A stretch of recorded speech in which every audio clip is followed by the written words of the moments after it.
नमस्ते वनीकर, मी journalist Shubham कडू।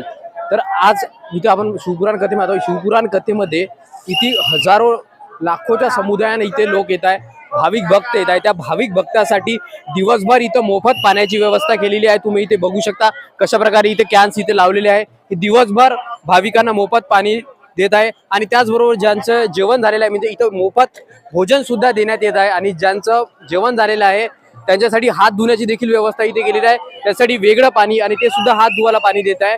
म्हणजे कशा प्रकारे त्यांनी इथे पूर्ण अशी उत्तम अशी व्यवस्था केलेली आहे।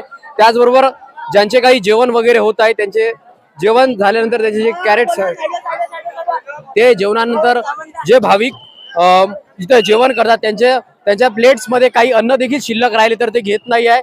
ते त्यामुळे जो अन्नाचा जो अपव्यय होत होता किंवा अन्न जे वाया जात होतं ते वाया जाऊ नये याची देखील त्यांनी काळजी घेत आहे। बघा कशा प्रकारे इथे प्लेट्स वगैरे घेत आहे। कुठलंही अन्न जर